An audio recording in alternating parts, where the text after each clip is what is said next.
When he was finally released at 18, they didn't give him a parade or a handshake.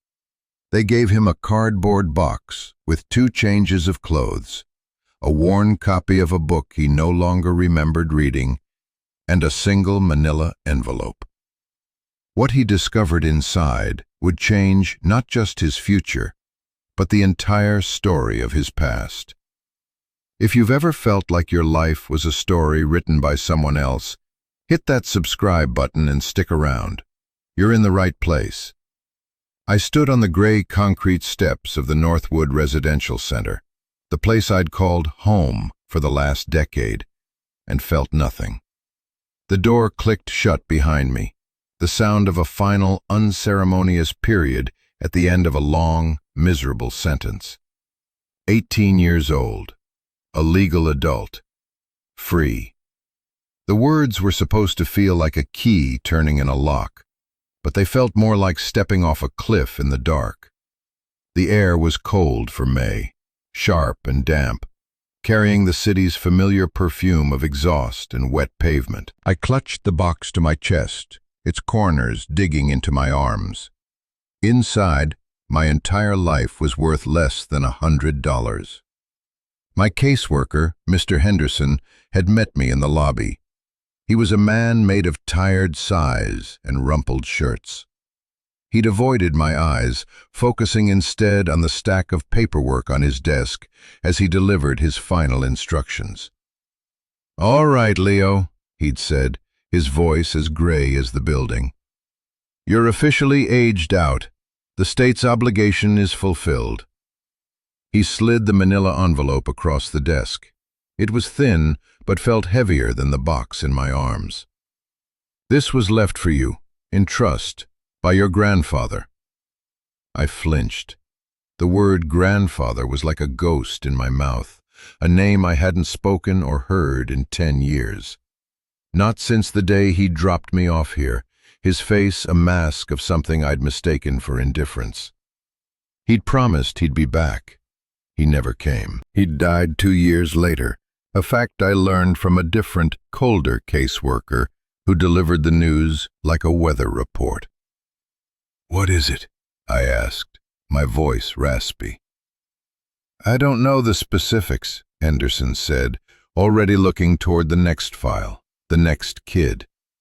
"Some legal documents, a deed, I think. It was to be given to you on your 18th birthday. That's today. Congratulations." He didn't say it with any joy. It was just another box ticked on a form. Now, standing on the street with the city roaring around me, the envelope was a hot coal in my hand. I had $213 in my pocket, my final state stipend, and nowhere to go. The plan, as much as I had one, was to find a shelter, get a job washing dishes, and try not to disappear completely. This envelope was a complication I didn't need. It was a message from a dead man who had abandoned me. I walked for hours, just to feel my legs moving, to put distance between me and that gray building. The city was a blur of noise and faces, none of them mine. I ended up at a bus station, the air thick with the smell of diesel and desperation. It felt familiar. I found a hard plastic bench under the sickly yellow glow of the station lights, and finally, carefully, opened the envelope. Inside wasn't a letter. There was no apology, no explanation. There was just a single, folded legal document, a quitclaim deed, and a tarnished, old-fashioned brass key. My name was on the deed, Leo Vance, and below it, a property address that meant nothing to me, 142 Black Creek Road, Havenwood County. I'd never heard of it. A quick search on the station's flickering public access terminal told me Havenwood County was a 5-hour bus ride away, a place deep in the rural part of the state, a place where the map turned from a web of streets into a flat, empty green. My grandfather, Samuel Vance, had left me a farm, a broken-down, worthless scrap of land according to the property tax assessment attached to the deed. The land was valued at almost nothing, the structures on it even less. It was his final, pathetic gesture, leaving me a piece of forgotten dirt, a burden. My first instinct was to throw it in the trash, to rip up the deed and toss the key into a sewer grate. It was an insult, a reminder of the man who chose to leave me to be raised by the state. But then a different thought, cold and sharp, cut through the anger. A piece of dirt was more than I had. A roof, even a leaking one, was better than a shelter cot. It was mine. The first thing in my entire life that was truly, legally mine. I looked at the departure board. A bus was leaving for a town near Havenwood in an hour. I walked to the ticket counter, the deed clutched in my hand like a lifeline, and bought a one-way ticket. I didn't know what I was doing or where I was really going. I just knew I couldn't stay here, in a city that had never felt like home, waiting for a life that wasn't mine to begin. I was heading toward a ghost, toward a ruin, but it was a direction, and for the first time in a very long time, that felt like enough. The bus groaned out of the city before dawn, its headlights cutting through the last of the urban haze. I had a window seat near the back, the engine a constant deep rumble beneath me. The vinyl of the seat was cracked and cold, and every bump in the road felt like a jolt to my bones. I watched the city lights recede, blurring into a smear of orange and white until they were gone, swallowed by the darkness. For the first hour, I just stared out at my own reflection, superimposed over the fleeting shapes of the pre-dawn landscape. The face looking back at me was a stranger's, thin, pale, with eyes that looked older than 18. Eyes that had seen too many fluorescent lights, too many beige walls, too many people who looked through you instead of at you. I had spent a decade learning how to be invisible, how to take up as little space as possible. Now the open road felt vast and terrifying. As the sun began to rise, it painted the sky in shades of bruised purple and soft gray. The world outside the window began to take shape. The endless concrete and steel of the city gave way to sprawling suburbs, then to smaller towns with quiet main streets, and finally to open country. The landscape flattened, widened. The sky grew bigger. I saw fields, still brown from the winter thaw, and skeletal trees just beginning to bud with the promise of green. It was a world I knew only from pictures. My world had been fenced-in yards, asphalt playgrounds, and windows with reinforced screens. This felt like another planet. I tried to sleep, but my mind was a hornet's nest. I kept thinking about my grandfather. The memories I had of him were fractured, dreamlike. I remembered the smell of sawdust and pipe smoke in his small workshop. I remembered his hands, calloused and strong, teaching me how to skip a stone across a pond. And I remembered his face on that last day. I'd been 8 years old. He'd driven me to the city, to that gray building, and told me I had to be strong, that this was for the best. I had screamed and cried, clinging to his leg. He hadn't hugged me back. He'd just gently pried my hands away, turned, and walked out the door without looking back. Abandonment. That was the word they taught us in therapy sessions. It was the story I'd told myself for 10 years. It was a simple, clean wound. He left me. He didn't want me. End of story.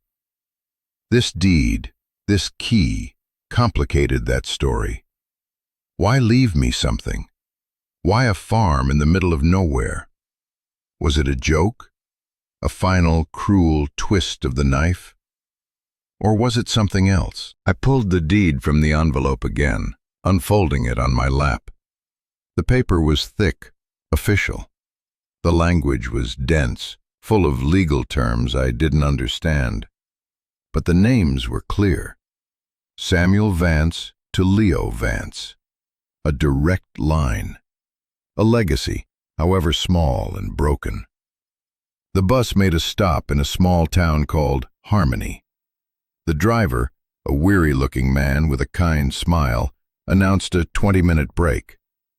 I was the only one to get off. The air here was different. It smelled of damp earth and wood smoke. It was clean, crisp. I walked into the station's little diner and bought a coffee. It was black and bitter, but it was hot. An older woman behind the counter nodded at me. "Passing through?" she asked. "Something like that," I said. "Heading out toward Havenwood," I added, the name feeling strange on my tongue. Her eyes softened with something that looked like pity. "Not much out there anymore," she said, wiping down the counter with a damp cloth. "Used to be good farming country, not so much now. Most of the old places are gone or falling down." She looked at me, at my thin jacket and the box I'd left by the door. "You got family out that way?" "My grandfather," I said, the lie tasting like ash. He wasn't family anymore. He was a ghost, a landlord. "Samuel Vance." Her expression changed. The pity was replaced by a flicker of recognition and something else. Sadness. "Sam, of course. It's his place you're going to then, up on Black Creek Road." She shook her head slowly. "He was a good man, stubborn as a mule, but a good man. Fought for that land until his last breath." Fought for it? The words didn't fit the story I knew. My grandfather hadn't been a fighter. He was a quitter. He had surrendered me. I didn't know what to say, so I just nodded, paid for my coffee, and walked back to the bus. Her words echoed in my mind for the rest of the journey. Fought for that land.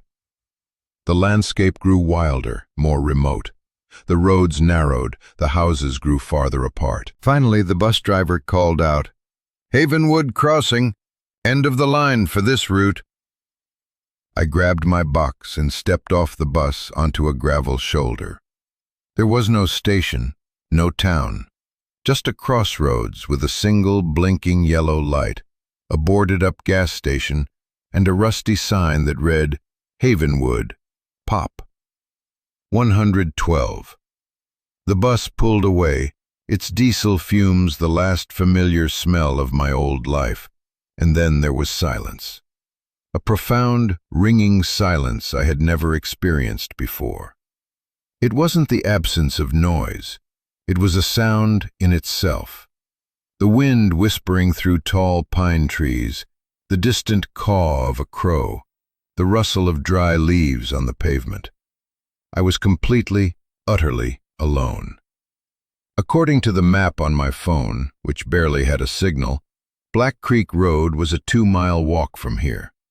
2 miles felt like 100. I picked up my box and started walking down the cracked asphalt road, into the heart of a world that my grandfather had left behind. A world he had, for some reason, left to me. The walk was longer than 2 miles, or maybe it just felt that way. The box grew heavier with every step, its edges biting into my hands until they were raw. The road was lined with trees that leaned in, their branches forming a canopy that dappled the asphalt with shifting patterns of light and shadow. The few houses I passed were set far back from the road, some neat and tidy, others looking as tired and forgotten as the boarded-up gas station. There were no people, no cars, just the sound of my own breathing and the crunch of my worn-out sneakers on the gravel shoulder. Black Creek Road was less a road and more a suggestion. It was a dirt track that branched off the main road, marked by a faded wooden sign with peeling white paint. The name was barely legible. I hesitated for a moment, a knot of dread tightening in my stomach. This was it, the point of no return. Turning back meant returning to nothing. Going forward meant walking into the unknown, into a story I didn't want to be a part of. I took a deep breath of the cool, pine-scented air and turned onto the dirt road. The farm was at the very end of the track, about another half a mile in. I saw it first through a break in the trees, a dark, sagging shape against the pale afternoon sky. The house was a simple two-story farmhouse, once white, now a patchwork of gray, weathered wood and peeling paint. The roof of the porch slumped like a tired old man's shoulders. The windows were dark, vacant eyes. Beside it stood a large barn, its red paint faded to a dull, rusty brown, one of its great doors hanging crookedly from a single hinge. The whole property was being slowly reclaimed by nature. Weeds choked what might have been a garden. Tall, wild grass swayed in the fields that stretched out behind the barn. A rusted-out pickup truck, its tires long since flattened, sat half-swallowed by overgrown bushes. It wasn't just neglected. It felt bereaved, like a place that was mourning a great loss. My heart sank. This was my inheritance, a ruin, a monument to failure. The woman at the diner was wrong. He hadn't fought for this place. He had let it die, just like he had let me go. I dropped my box in the tall grass and walked up the creaking wooden steps to the front porch. The brass key felt cold and alien in my hand. It looked too small, too clean for the heavy, paint-chipped door. I slid it into the lock. It resisted, then scraped, and finally, with a loud, jarring clunk, the lock turned. The door swung inward on a groan of protest, opening into darkness. The air that rushed out was stale and thick, smelling of dust, decay, and something else. Something faintly familiar. Pipe smoke. My hand trembled as I reached inside, fumbling along the wall for a light switch. My fingers found a toggle, and I flipped it. Nothing happened. The power was long dead. I pulled out my phone, its screen a small bright beacon in the gloom, and turned on its flashlight. The beam cut through the darkness, illuminating a world frozen in time. The living room was filled with furniture draped in white sheets, their shapes like sleeping ghosts. Dust motes danced in the narrow shaft of light like tiny stars. A fine layer of gray dust covered every surface, the floorboards, the mantelpiece over a stone fireplace, the framed pictures on the wall. I walked deeper into the house, my footsteps echoing in the oppressive silence. The kitchen was small, with faded floral wallpaper and appliances from another era. A calendar on the wall was turned to October, 10 years ago, the month he died. It was as if he'd just walked out one day and never come back. The thought sent a chill down my spine. I went upstairs. There were 2 small bedrooms. One was empty, stripped bare. The other was clearly his. A simple wooden bed frame, a tall dresser, a nightstand. On the nightstand, coated in a thick layer of dust, was a photograph in a silver frame. I picked it up, wiping the dust away with my sleeve. It was a picture of him and a small boy. The boy was me, maybe 5 or 6 years old, sitting on his shoulders, grinning a gap-toothed smile. He was looking up at me, and his face was full of a kind of unguarded love that I didn't remember ever seeing. A lump formed in my throat. I put the photo down, my hand shaking. This was too much. The memories, the silence, the crushing weight of the abandonment I felt in this place. I turned to leave, to get out, to just walk away from it all. And that's when it happened. From the living room downstairs, a sound crackled through the silent house. Music. Faint, tinny music, punctuated by static. My blood ran cold. I froze, listening. It was an old song, a man with a deep, mournful voice, singing about lost love and lonely roads. It was coming from downstairs. I crept back down the stairs, my heart pounding against my ribs. The beam of my phone's flashlight shook as I pointed it toward the source of the sound. On a small table in the corner of the living room sat an old vintage radio. It was a beautiful thing, made of dark, polished wood with a large, glowing amber dial. But it wasn't plugged in. The cord was coiled neatly behind it, thick with dust. Yet it was playing music. The song swirled through the dusty air for a few more seconds, a ghostly melody from a dead machine. And then, as suddenly as it began, it faded into a crackle of static and died. Silence rushed back in, heavier than before. I stood there for a long time, my breath caught in my chest. I wasn't alone in this house. Something was here, something of him. My fear slowly gave way to a strange, compelling curiosity. I walked over to the radio, my flashlight beam tracing the intricate woodwork. Tucked behind it, almost hidden, was a small, locked metal box, the kind people use for cash or important papers. It was heavy, solid, and there was no key. I looked around the room, a desperate new energy surging through me. The fireplace, the mantelpiece. I ran my fingers along the top, behind the dusty picture frames. My hand brushed against something small and cold, taped to the back of one of them. A key. It was smaller than the front door key and just as tarnished. It looked like it would fit the lock on the box. With trembling hands, I took the box, sat down on the dusty floor, and fitted the key into the lock. It turned with a soft, satisfying click. I lifted the lid, and my breath caught in my throat. It wasn't filled with money or valuables.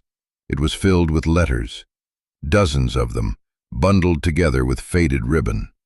They were all addressed to me. I sat on the floor of that dead, silent house, the flashlight from my phone propped up on a stack of dusty books, casting a small circle of light around me. The air was cold, and I could feel the chill of the floorboards seeping through my jeans, but I barely noticed.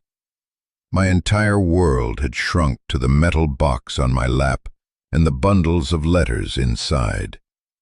The envelopes were yellowed with age. The handwriting was his, a strong, slightly slanted script that I recognized from the few birthday cards he'd sent me in my first year at the home, before they'd stopped coming. They were all addressed to Leo, and below my name, on each one, he had written a date. I untied the ribbon on the first bundle. The letters were arranged chronologically. The first one was dated just a week after he'd left me at Northwood. My hands shook so badly I could barely unfold the single, brittle page. I had to read the first line several times before the words registered. "My dear Leo," it began, "if you are reading this, then I am gone, and you are a man. I hope the world has been kinder to you than I was able to be. I know you hate me. You have every right to. I want you to know that leaving you that day was the hardest thing I have ever done. It has broken me in a way I can never repair. But I need you to understand why. It was not because I didn't love you. It was because I loved you too much to let them destroy you too." The words hit me like a physical blow. I had to stop, my vision blurring with tears I hadn't realized were forming. I wiped them away angrily. These were just words, excuses from a dead man. I forced myself to keep reading. He went on to explain, in simple, direct language, what had happened. It started with the land. Our family had owned this farm for generations. It wasn't worth much as farmland anymore, but it had something else, something more valuable: water. A deep, clean aquifer ran right beneath the property. A corporation, Viridian Holdings, had been buying up all the surrounding land for years, trying to consolidate control of the water rights in the region. My grandfather's farm was the last holdout. He refused to sell. He wrote about his love for the land, not for its monetary value, but for what it represented. It was his history, our history. It was the only real thing he had to give me. Viridian hadn't taken no for an answer. They started with lowball offers, then moved on to intimidation, legal threats, property line disputes, cutting off his access to the main road. He fought them every step of the way, spending what little money he had on lawyers. But they were a corporate giant, and he was one old man. Then they changed tactics. They found an old agricultural loan his own father had taken out decades ago, bought the debt from the bank, and began burying him in fees and penalties, manufacturing a debt that was impossible to pay. They were going to foreclose, to take the farm, and leave him with nothing.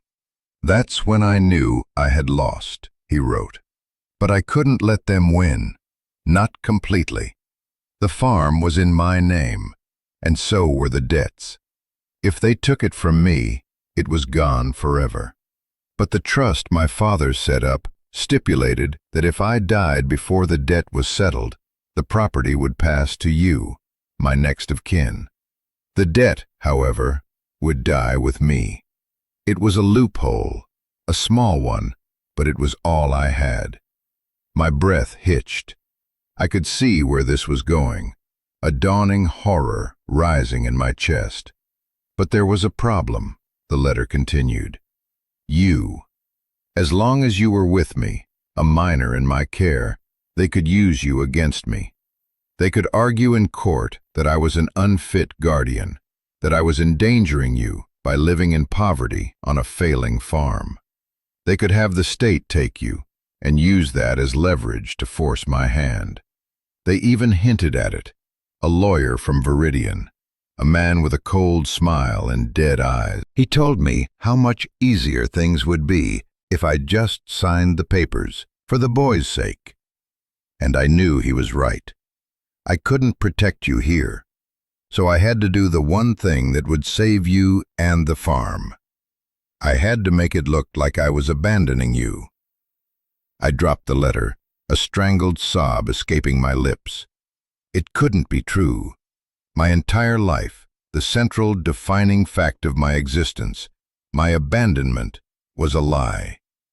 It wasn't an act of indifference. It was a strategy, a sacrifice. I cried then, not quiet, dignified tears, but ugly, wrenching sobs that tore through the silence of the house. I cried for the 8-year-old boy who thought his grandfather didn't love him. I cried for the teenager who had hardened his heart, who had built a wall of anger and resentment around himself to survive. And I cried for the old man who had to deliberately break his own grandson's heart to save him. The man who had to become a monster in my eyes to protect my future. He hadn't just walked away. He had cut out a piece of his own soul and handed it to me. The weight of it, the sheer crushing weight of his love, was unbearable. After a long time, I picked up the next letter, and the next. I read through the night, the beam of my phone's flashlight growing weaker as the battery drained. He wrote a letter every week for the first 2 years I was gone. They were a diary of his loneliness and his fight. He wrote about selling his truck to pay a lawyer. He wrote about the cold winters in the house with no money for heating oil, and how he burned old furniture to stay warm. He wrote about the threatening letters from Viridian, the endless court summons. And in every letter, he wrote about me. He'd kept tabs on me through a sympathetic social worker who would give him small, anonymous updates. He knew I was safe. He knew I was healthy. He wrote that knowing that was the only thing that kept him going. The last letter in the first bundle was dated a month before he died. His handwriting was shakier, the lines wavering. "I'm getting tired, Leo," he wrote. "The fight is wearing me down. But I think I've done it. The lawyers say their foreclosure case is weak and they can't touch the trust. As long as I can hold on until you're 18, the farm will be yours, free and clear. It won't be much, just a broken-down old house and some tired land. But it will be a start, a place to stand. My only regret is that I won't be there to see you claim it. Forgive me, son, for everything." I read that last line over and over again. Forgive me. He was asking me for forgiveness, when all this time I was the one who needed to ask for his. The weight of my ignorance, my years of childish, selfish anger, settled on me like a physical shroud. How could I have been so wrong? How could I have carried so much hatred for a man who had sacrificed everything for me? The story of my life wasn't about abandonment. It was about protection. A desperate, painful, and deeply loving act of protection. The foundation of my identity, the bedrock of my pain, had crumbled into dust, and I didn't know who I was without it. The first rays of dawn were filtering through the grimy windows, painting the dust-filled room in pale, ethereal stripes of light. My phone was dead. The last letter lay open on my lap. I was emotionally hollowed out, exhausted, but my mind was racing. The story he'd told in his letters was so complete, so devastatingly convincing, that it had completely rewritten my past. But what about my future? I was sitting in the middle of his sacrifice, this broken-down farm that had cost him his life. What was I supposed to do with it? I felt a sudden, desperate need to see the rest of what was in the box. I fumbled through the remaining contents. Beneath the letters were other documents. Bank statements for a savings account I never knew existed. He had put aside a little money every month, a few dollars here and there, whatever he could spare. The final balance wasn't a fortune, but it was more money than I'd ever seen in my life. Enough to fix the power, enough to buy food for months, enough to live. He had left me not just the land, but the means to start a life on it. Tucked at the very bottom of the box was one last envelope. It was newer than the others, a sterile white business envelope. It wasn't from him. It was from Viridian Holdings. It was addressed to the estate of Samuel Vance. My hands trembled as I opened it. It was a final offer, a buyout. They were offering a shockingly large sum of money for the property. More money than I could comprehend. It was life-changing money. Enough to go anywhere, do anything. To leave this wreck of a farm and my painful past behind and start completely fresh. The letter was dated last week. It ended with a clear, thinly veiled threat. "We believe this is a generous offer, considering the dilapidated state of the property and the significant back taxes owed.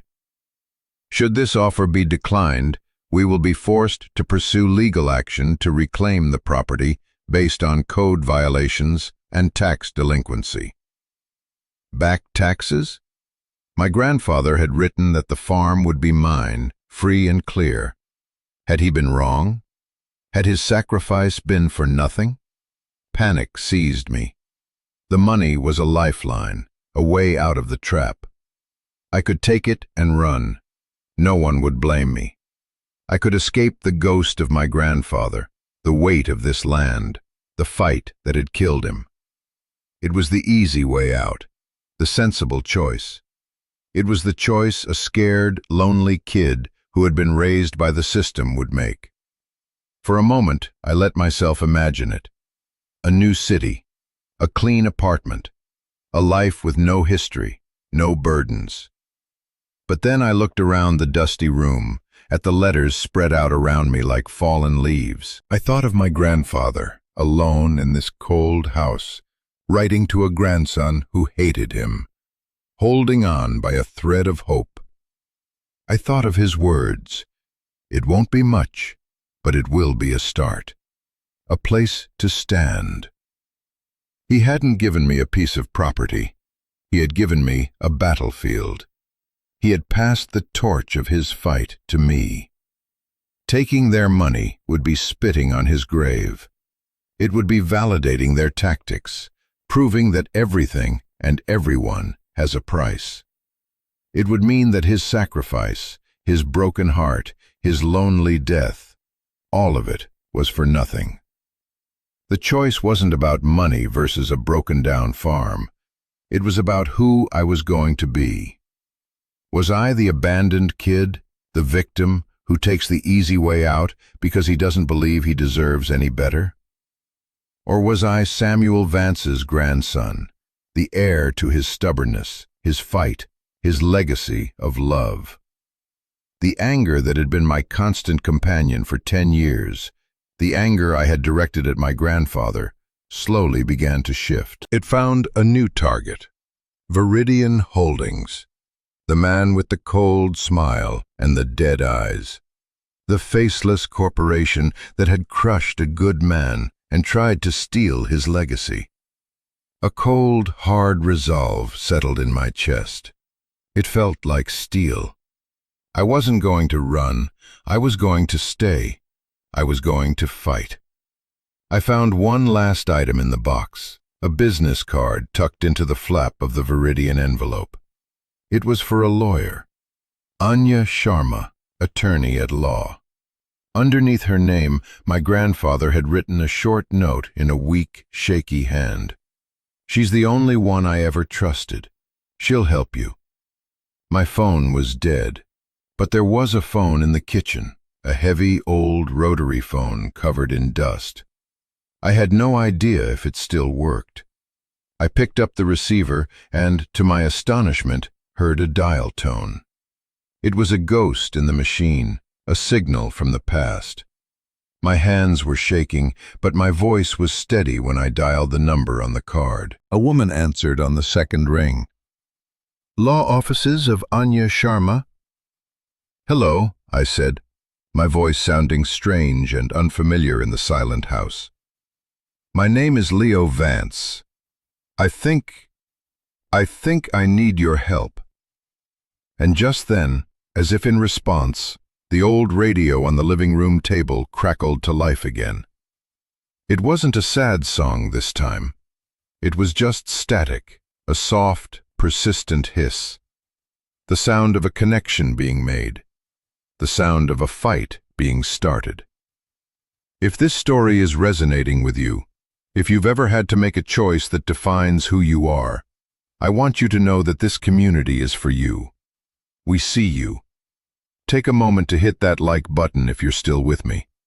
It helps more than you know. Now, let's get back to what happened next. The phone call with Anya Sharma was the first anchor I'd had in a world that had been spinning out of control. Her voice was calm, pragmatic, and carried an undercurrent of warmth that immediately put me at ease. Leo, she said, and there was a hint of relief in her tone. I've been waiting for your call. Your grandfather told me you'd be in touch when you were ready. She confirmed everything. The trust, the loophole, Viridian's predatory tactics.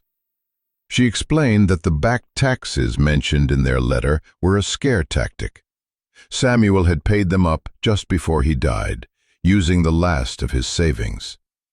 The farm was mine, legally and without encumbrance.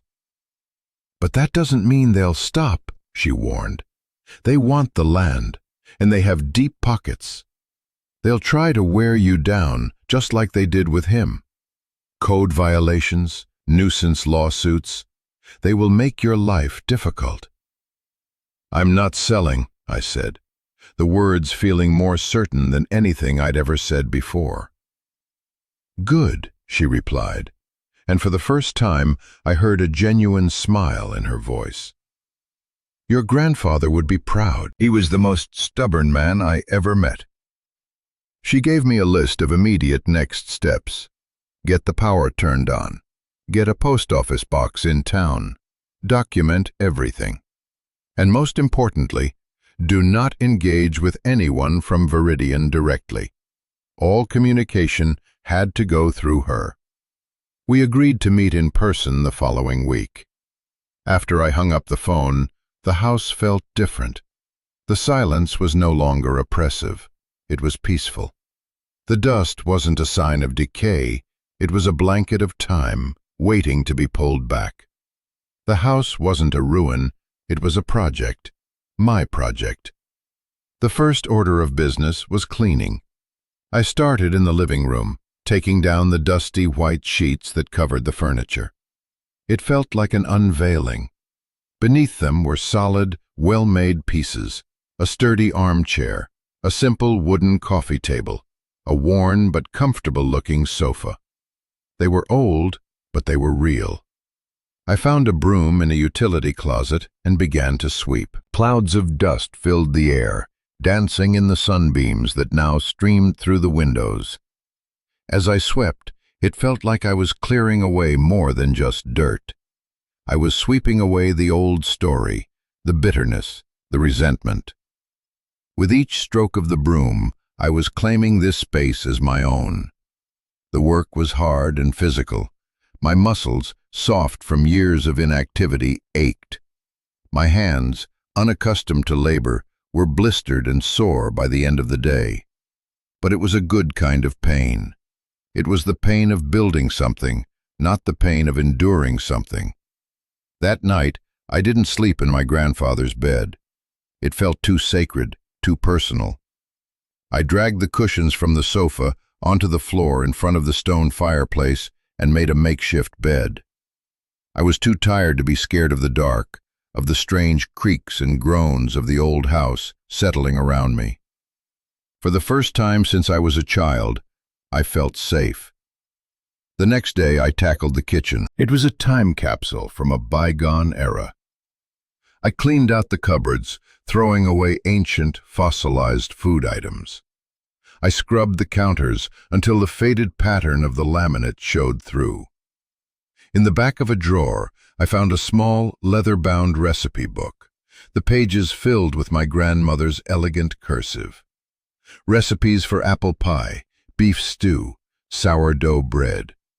It was another piece of the history I never knew I had. My first trip into the town of Havenwood felt like a journey to a foreign country. I walked the 2 miles back to the main road, my steps lighter than they had been on the way in.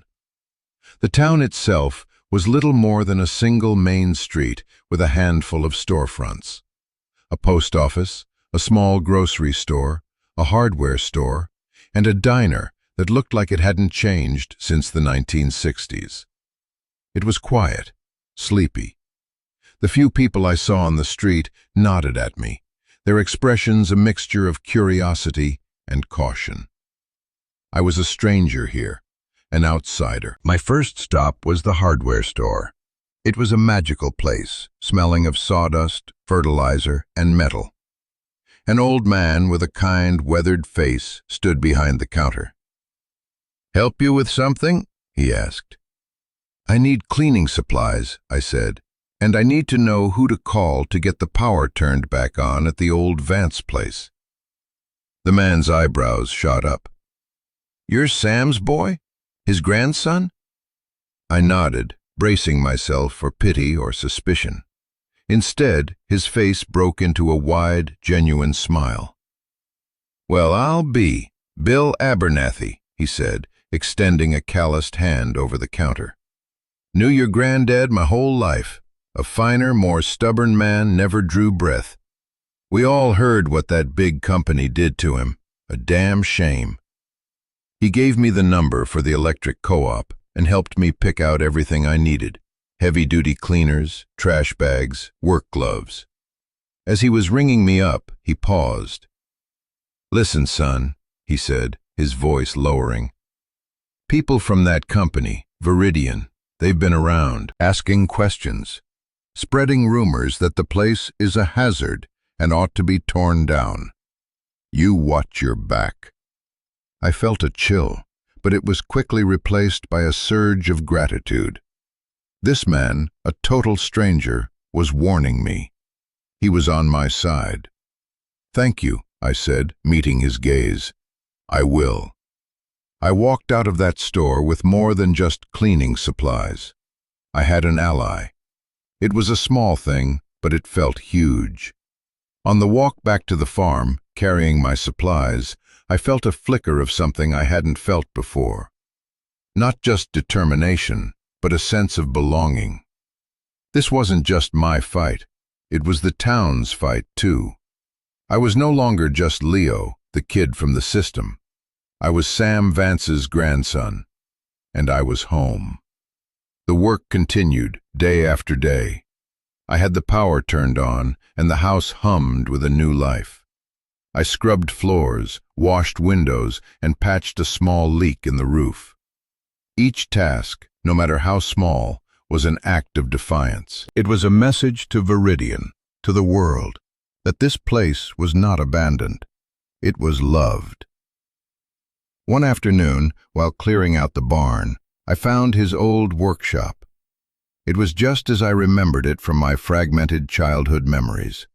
The scent of sawdust, the neat rows of tools hanging on the wall, the half-finished birdhouse on the workbench. It was as if he had just stepped out for a moment. Sitting on the workbench was a wooden chest. It wasn't locked. I opened it. Inside, nestled in wood shavings, were dozens of intricately carved wooden birds. Each one was perfect, detailed with a loving hand. And tied to the leg of each bird was a small tag with a date. I recognized the dates. They were my birthdays. My 9th, my 10th, my 11th, all the way to my 17th. He had carved a bird for me every year I was gone, a gift he could never give me. I picked one up, a small, perfect bluebird, and held it in the palm of my hand. The smooth, polished wood was warm to the touch, and I finally understood. His love hadn't been absent. It had just been silent. It was here, all along, in the wood, in the walls, in the land. I just hadn't been ready to see it. The meeting with Anya Sharma took place in her small, unassuming office above the Havenwood diner. The space was crammed with books and filing cabinets, smelling of old paper and strong coffee. Anya herself was a woman in her late 40s, sharp and energetic, with intelligent eyes that seemed to miss nothing. She didn't waste time with pleasantries. She spread a large map of Havenwood County across her desk. "This is the battlefield, Leo," she said, her finger tracing a wide area shaded in blue. "This is everything Viridian owns. And this," she tapped a small, unshaded square in the middle of the blue, "is you. You're an island." She explained their strategy. They wanted the water, but more than that, they were planning a massive luxury resort and bottling plant. My grandfather's farm was not only sitting on the primary aquifer, but it also had the only viable road access. Without my land, their multi-million-dollar project was dead in the water. "So they need me," I said, the realization dawning. "They don't just want the land, they need it." "Desperately," she confirmed, "and that makes you dangerous to them. They expected to be dealing with a scared kid who would take the money and run. They are not prepared for a fight. Your grandfather fought them to a standstill for years with almost no resources. You, on the other hand, have a few advantages he didn't." She pulled out a thick file with Samuel Vance's name on it. "First, you are not encumbered by their manufactured debt. Your title is clean. Second, your grandfather was a meticulous record keeper. He documented every threat, every act of intimidation, every conversation. We have a mountain of evidence of their harassment. And third," she gave me a shrewd look, "you have a story. A very compelling one. A corporation bullying a lonely old man to death, and now trying to cheat his orphaned grandson out of his inheritance? A jury would eat that up. For the first time, I felt a surge of real hope. This wasn't a hopeless battle. We had a chance. "What do we do?" I asked. "For now, we wait," she said. "We let them make the next move. And in the meantime, you live there. You fix the place up. You become a part of the community. You demonstrate that this isn't just a property to you. It's your home. Every nail you hammer, every weed you pull, is an act of legal possession. It makes their argument that the place is abandoned and derelict weaker every day." I left her office with a clear sense of purpose. My fight wasn't just about defiance anymore. It was about creation. I wasn't just protecting the past, I was building a future. The weeks that followed settled into a new kind of rhythm. My days were filled with hard physical work. I learned how to repair a fence, how to clear a field, how to patch drywall.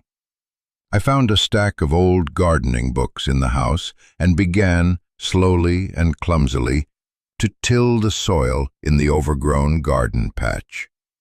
I planted seeds for vegetables I'd only ever seen in a grocery store. The evenings were quiet. I'd read my grandfather's letters again, not with grief, but with a sense of companionship. I felt his presence in the house, not as a ghost, but as a quiet, steady encouragement. I'd sit in his armchair and read the books from his shelves.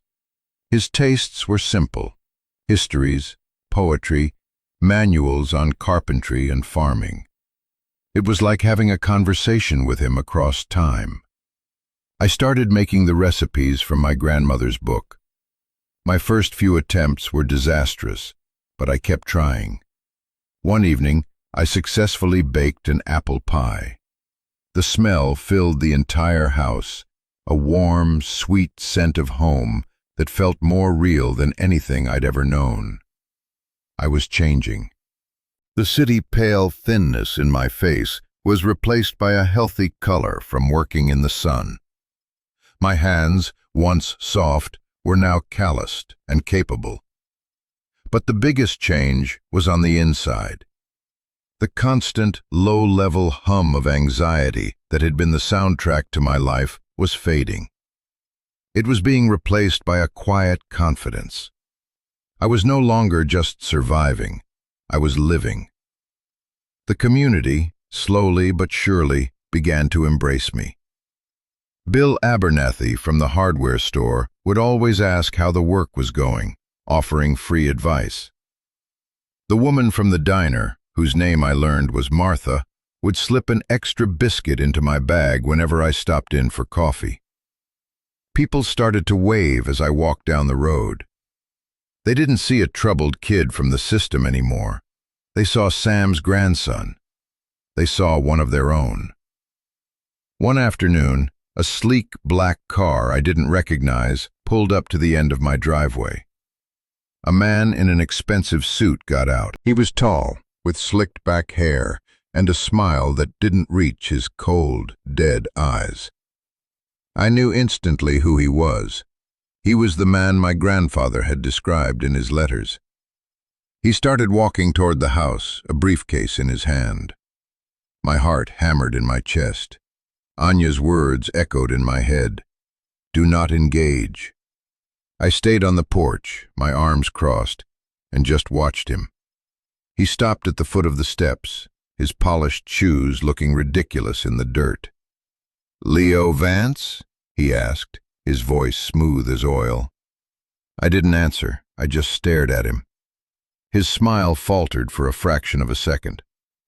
"My name is Arthur Croft. I'm with Viridian Holdings. I'm here to discuss a revised offer for this property, a very generous one." I remained silent. I let the silence stretch, let him stand there in the sun, uncomfortable and out of place. This was my land. He was the trespasser. "Look, kid," he said, his tone shifting, a hint of steel beneath the velvet. "Let's be realistic. This place is a wreck. You're in over your head. We can offer you a sum of money that will set you up for life. You can walk away from all this." He gestured dismissively at the house, at the fields, at my entire world. And in that moment, I felt no fear, only a profound, cleansing anger and pity. He saw a wreck. I saw a home. He saw a price tag. I saw a legacy. He saw a kid he could bully. He had no idea who he was dealing with. I finally spoke, my voice low and steady. "You should talk to my lawyer." I turned, walked back into the house, and shut the door. I didn't slam it. I closed it with a quiet, solid finality. The sound of a door closing on the past and a future being secured. Through the window, I watched him stand there for a moment, his face a mask of disbelief, before he turned and stalked back to his car. The fight wasn't over. I knew it was just beginning. But for the first time in my life, I knew, with absolute certainty, that I was going to win. The seasons turned, summer arrived, and the farm came alive. The fields, which I had worked so hard to clear, were now covered in a carpet of green. The small vegetable garden I had planted began to yield its first treasures: bright red tomatoes, crisp lettuce, sweet corn. Each one felt like a small miracle, a tangible result of my labor. The work was endless, but it felt meaningful. I repaired the barn door, replaced the rotting porch steps, and gave the entire house a fresh coat of white paint. With each improvement, the farm seemed to stand a little taller, to shake off the dust of its grief and breathe again. It was becoming my home in a way I could never have imagined. The house was no longer just a shelter, it was a companion. I knew its sounds, the creak of the floorboards upstairs, the groan of the pipes when the water was running, the way the wind whistled around the eaves on a stormy night. The old radio on the living room table remained silent for the most part, but every now and then, at odd moments, it would crackle to life. It would play a few bars of an old country song or a snatch of a news report from a bygone decade before fading out again. I stopped being scared of it. I came to see it as a kind of greeting, a quiet acknowledgement from whatever spirit lingered in this place. A little hello from my grandfather. Anya kept me updated on the legal front. As she had predicted, Viridian began their campaign of harassment. I received official-looking notices about obscure zoning violations. A county inspector showed up unannounced to look for potential hazards. A surveyor appeared at the edge of my property, planting stakes in places they had no right to be. But with Anya running interference, none of it stuck. She responded to every notice with a meticulously researched legal brief. She met the inspector with a copy of the county code book and walked him through the property, pointing out how everything was in compliance. She sent the surveyors a cease and desist letter that made their lawyers back down immediately. They were throwing punches, but none of them were landing. We were winning, but it was a war of attrition. My savings, which had seemed like a fortune at first, were dwindling. The cost of repairs, legal fees, and just living was adding up. I knew I needed to find a way to make the farm sustainable. I started small. I took the best of the vegetables from my garden into town and set up a small table at the local farmers market. At first, people were hesitant, but Martha from the diner was my first customer, buying a bag of tomatoes and telling everyone how they were the best she'd had all year. Soon, I was selling out every weekend. It wasn't much, but it was a start. I also began spending more time in my grandfather's workshop. I cleaned and oiled his old tools. I found a stack of his sketches and plans for different woodworking projects. And I started to carve.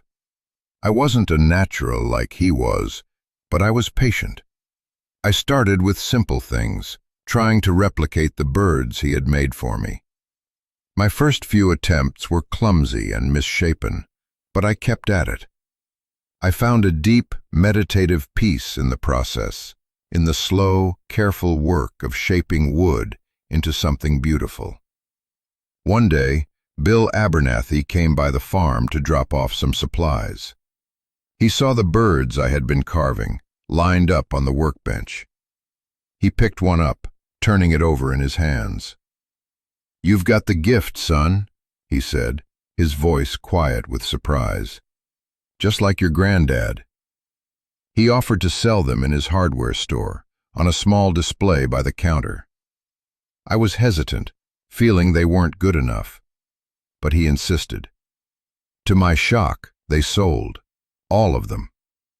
People, it turned out, remembered the beautiful carvings my grandfather used to make. They bought mine as a way of remembering him, and as a way of supporting me. For the first time, I had an income, however small, that came from the farm itself, from the land, and from the legacy of skill he had left me. I was not just living on his sacrifice, I was building upon it. The farm was becoming a living thing again. It was a place of healing, of growth, of quiet defiance. It was more than just a home, it was my purpose. One crisp autumn evening, I was sitting on the newly repaired porch, watching the sun set over the fields. The sky was a brilliant canvas of orange and purple. A letter from Anya had arrived that day. Viridian had made another offer, this one for double the previous amount. It was an obscene amount of money, an act of desperation. We were winning. I hadn't even felt a flicker of temptation. My answer was already no. I thought about the journey that had brought me here. The scared, angry kid who had stepped off that bus with nothing but a box of junk and a heart full of resentment seemed like a different person. He was a ghost from a past that no longer belonged to me. I had arrived here thinking I was inheriting a piece of dirt, but I was wrong. My grandfather hadn't left me a property. He had left me a choice. He had left me a chance to discover who I really was. He had given me the greatest gift of all, a second chance at a life. And as I sat there, watching the stars begin to appear in the darkening sky, the old radio in the living room crackled to life one last time. It wasn't music. It was just a soft, warm hum, a sound of quiet contentment. And I knew, in that moment, that the fight was over. Not the legal fight, perhaps, but the important one, the one inside me. I had found my place to stand. The final letter from Viridian Holdings came not with a threat, but with a white flag. It was a formal notice sent to Anya's office, withdrawing their offer and all pending legal challenges. They were abandoning their resort project in Havenwood County. Anya called me the moment she got it, her voice filled with a triumphant laugh. "We did it, Leo," she said. "We won. You won." It turned out that our persistent, well-documented resistance, combined with some negative press about their bullying tactics that a local journalist had started digging into, had made the project untenable. Their investors had pulled out. They had cut their losses and moved on. The war was over. There was no grand celebration, no victory parade. The news settled over me, not with a bang, but with a quiet, profound sense of peace. That evening, I walked out to the edge of the property, to the highest point in the fields, and looked back at the farmhouse. The lights were on, casting a warm, golden glow from the windows. It looked small and sturdy against the vast, darkening landscape. It looked like home. My home. I had fought for it, and I had won. But the victory wasn't just in keeping the land. The real victory was in the person I had become while fighting for it. I was no longer the boy defined by what had been taken from him. I was a man defined by what he had chosen to build. The years that followed were quiet and full. I continued to work the land, expanding the garden, learning the rhythms of the seasons. The farm began to thrive, not as a major commercial enterprise, but as a small, sustainable homestead that provided for me and for the community. My woodworking improved, and the small business I ran out of my grandfather's workshop grew. My life was simple, but it was rich. I was a part of Havenwood now. I was Sam Vance's grandson, the boy who came home and saved the farm. But I was also just Leo, the guy who grew the best tomatoes, the guy who could fix a wobbly chair leg, the guy who always had a pot of coffee on for a neighbor who stopped by. The ghosts of my past were finally at rest. The anger and the pain had faded, replaced by a deep and abiding gratitude. I understood that my grandfather's greatest gift wasn't the land or the money or even the truth. It was the story he had left me, a story of love, sacrifice, and resilience. A story that had given me a foundation on which to build my own life. Sometimes, I think about what my life would have been if I had taken that first offer from Viridian. I imagine a life of sterile apartments, of meaningless jobs, of a constant, gnawing emptiness. A life of running from a past I never understood. I would have had money, but I would have had nothing. Here, on this land, I had everything. This journey taught me that inheritance isn't just about what you are given. It's about what you choose to do with it. Home isn't just a place you live. It's a place you fight for, a place you build, a place you pour your own heart and soul into. And second chances are real. They don't always look the way you expect them to. Sometimes they come in a cardboard box and a manila envelope. Sometimes they're hidden in a dilapidated old farmhouse in the middle of nowhere. Sometimes you have to walk through the ruins of your past to find the foundation of your future. And that's my story. It's a story about a farm, a ghost, and a second chance. But I know I'm not the only one with a story like this. Maybe you've inherited something that wasn't about money, a value, a struggle, a piece of advice that changed your life. If you have, I'd be honored if you shared it in the comments below. I read every single one, and I believe our stories are how we build community and remind each other that we're not alone. If this story meant something to you, if it gave you a little bit of hope, please consider subscribing to the channel. We're building a place here for people who understand that the most valuable things in life are the ones you have to fight for. Thank you for listening. Be well. And remember to be kind to yourself. You've earned it.